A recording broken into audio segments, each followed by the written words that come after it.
time around on Author's Corner, we welcome to the show Virg DeJongh. The name of his book is How to Move Forward Through Life's Biggest Questions, Challenges, and Opportunities. That really says it all. And who doesn't need that? Virg, thanks for coming on. Thank you. Thanks for having me. So it's interesting in reading your book and planning and looking forward and looking at challenges and how important it is to do that. And you've certainly seen how you've been able to measure it. What made you decide you were going to write this book? You know, all through my journey, I've had people say, man, you should put that in a book. You should put that in a book. And, when I got towards towards the end of my career, I think I started thinking about it, and then I ran into a young publisher and he encouraged me to do it. And I was going to start out by just writing a book to my children and grandchildren, kind of a love letter, kind of what I see as important, and family and children and raising them and all that. And once we got into the book, once we got started, the publisher says, I think we should take this a different direction because of the changes. And then we were right in the front of COVID at that time, and everybody was really apprehensive about what's this going to be like. Yeah, and your life, would you have ever thought you would have ended up where you did? You and I had a great off-air conversation. You went to Vietnam, you were a farmer, and then you go from the fields, from farming to becoming a financial advisor. What a leap that is. Yeah, I always talked about it as a culture shock. And it's interesting, Kate, because really, really close friends of mine, I felt like I was a really good farmer, and other people did too. We left farming because of the economy in the 80s is somewhat like it is now. We had only 17-20% interest rates with a yard full of cattle. You can imagine how that compounds on a daily basis at 17%. But I started farming. That was my dream. I never thought I'd do anything else except farming. And, farmers are unique that way. Once you're a farmer, you're kind of programmed to be a farmer. I mean, that's the way the mindset has been, probably still is. So I went into the military right out of high school. And after that, I had my mind made up. I was going to farm. Well, I came home and I was going to farm with my dad. That didn't work real well. So I went on my own and started my own operation. And that went really, really well until we got into the early 80s. And then young people with highly leveraged, all those kinds of things that most independent businesses have, really got caught in that. So, I got to a point, Kate, where I had to decide, okay, what aren't you going to do? And that came after a couple of years of just sitting and seeking and praying and all that kind of stuff. And I just decided, to really be transparent, Vaughn and I, when we were thinking of doing something besides farming, we hardly dare think that. We sit on the couch at night, hold our hands. She'd start crying and I'd start praying. We'd say, okay, Lord, what do you want me to do?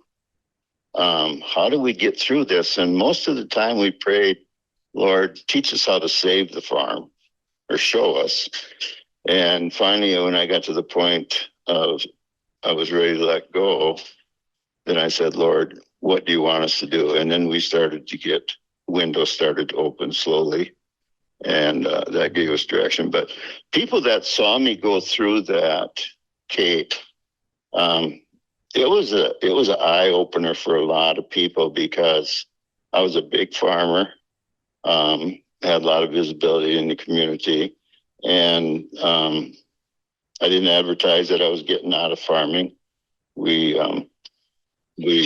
made a announcement that we were going to do that, and put it in the paper, took people by surprise. And then when they came to the sale, the day of the sale, they said, what are you going to do now, Virg? And I looked them in the eye and I honestly said, I don't know. Really, the only thing I know today is what I'm not going to do. And that was as transparent as I could get. And then that's a whole nother story, but I had a good friend that went from farming into the insurance business, but I always said he was a lot smarter than I was. I didn't compare myself to him, but he says to me one day, he says, Virg, there's life after farming. And he says, you got to look at what I'm doing. And, well, then at that time, I didn't have nothing else to do, right? So Right. I went and I started to listen to people. And I interviewed for about 6 weeks and was convinced that I didn't belong in that world. But then I had a friend that says, you got to talk to this one guy first before you give up. And the last guy I talked to, we just clicked. He was concerned about me, genuinely. I identified with him in so many ways because he had gone through a lot of things. And, I gave him a yes before I even knew what the whole game plan was. Wow. And then it worked out. And it's so interesting because you talk about that in this book. What do you do when you're stuck? To be absolutely sure of what you don't want to do. What do you do in life? You have to be intentional about the people that you're around. When people crack open on the verge, what will they learn? And I know you have questions too at the end of the chapters. Yes, I do. My heart and my passion is to encourage people, and it's probably because of what I've been through. But I tell people, going through change is really sometimes lonely, scary, all those things, uncertain. But I can't think of a change that I went through that it didn't turn out way better on the other side.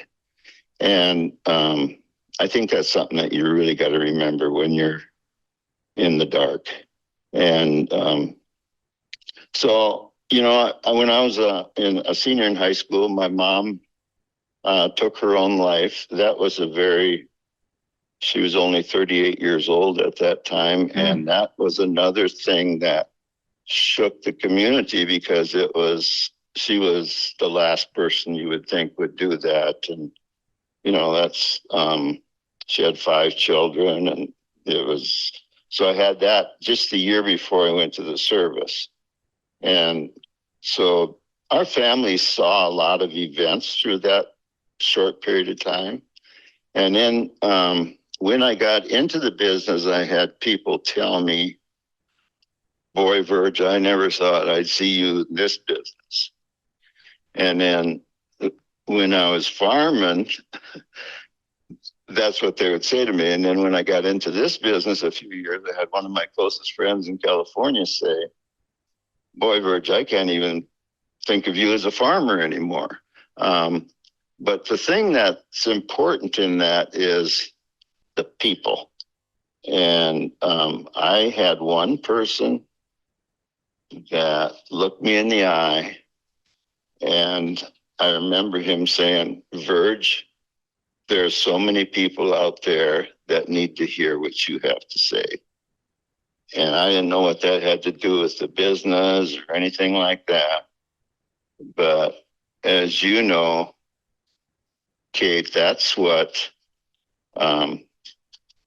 Jesus did it. He told stories. And so what I would do when I called on people, I just would tell them my story. I'd just start from, when I got out of high school, and a lot of them knew something about me. But, and we just, I had one of the highest closing ratios in my career, but I always think I relate it to getting to know who you're talking to, getting to know the people around you. And I'm just so, I've been validated in that so many times. Wow. And I think that's so important for so many people. That's why I love also the questions at the end of your chapters. But I want to tell everybody to get on the Verge, to get this book. You can go to Amazon or Barnes and Noble. And again, how to move forward through life's biggest questions, challenges, and opportunities. Ultimately, what do you hope people, Virg, learn from reading your book? Oh, I think it's a book that when you're all of a sudden in a situation and you say, oh man, there's no light at the end of the tunnel here, or where do I go from here, or nobody's ever been here before. I think going through that book would be an encouragement. Perfect place to end this. Virg, thanks so much for coming on the show. Thank you. Thanks for the opportunity.